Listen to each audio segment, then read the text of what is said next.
আসসালামু আলাইকুম। দল পরিবর্তনকারী রাজনীতিবিদ বা রাজনীতি করার লোকগুলাই আমার চোখে সবচেয়ে নিকৃষ্ট একটা জাতি।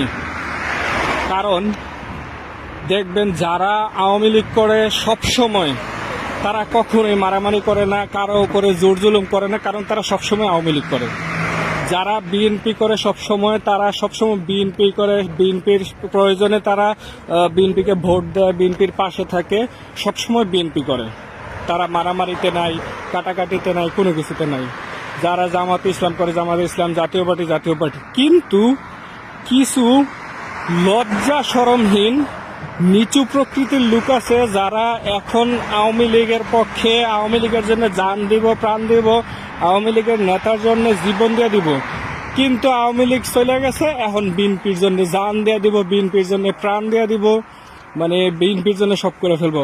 ওরাই সমাজে এবং দেশে গ্রামে সব জায়গায় ওরাই গ্যাঞ্জাম বাজায়। কারণ এখন বিএনপির সমর্থন জোগানোর জন্য আওয়ামী লীগের মানুষের উপরে মারামারি শুরু করব, চাপ তৈরি করব। যেমনটা আওয়ামী লীগ ক্ষমতায় আসার পরে বিএনপির লোকদের উপরে হামলা মামলা মারামারি কাটাকাটি করছে আওয়ামী লীগের সমর্থন জোগানোর জন্য। এই লোকগুলোর জন্য সমাজে যত ঝামেলা, মানে কিছু গতকালকে থেকে কিছু ছবি দেখতেছি, ভিডিও দেখতেছি, গাড়ি ভাড়া করে এয়ারপোর্টে চলে গেছে। আমাদের এলাকার এমপির নাম হচ্ছে মোহাম্মদ কাইকুবাদ, আমরা দাদাভাই বলি। তো উনি আমাদের এলাকায় 5 বার এমপি হয়েছে এবং ধর্মমন্ত্রীও ছিল। তো ওনাকে আগে আনার জন্য এমন কিছু লোকও এয়ারপোর্টে চলে গেছে যারা গত 1 থেকে 1.5 বছর আগে যান জীবন দিছে আমাদের আওয়ামী লীগের যে এমপি ছিল ওনার জন্য। ঠিক আছে, তো এই হইল অবস্থা। আর এইগুলো হলো নিকৃষ্ট একটা জাতির মতো।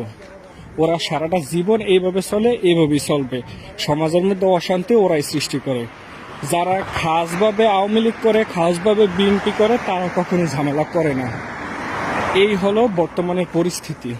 তো অনেক কষ্ট নিয়ে এই কথাগুলো বললাম, কারণ অনেক বছর যাবৎ দেখতেছি মানুষগুলা, বিএনপির মানুষগুলা কি নিপীড়িত নির্যাতিত হয়েছে এই 15টা বছর, আমার এলাকায় হোক বা অন্যখানে হোক। কিন্তু এখন তাদের কোনো খবর নেই, তাদেরকে পিছনে ফালাইয়া যারা আওয়ামী লীগের সমর্থন করছে ওরাই এখন সবার সামনে গিয়ে নাচানাচি, লাফালাফি, জান দেমু, প্রাণ দেমু, কত কিছু। এই হলো বর্তমানের অবস্থা। ভালো থাকবেন। আসসালামু আলাইকুম।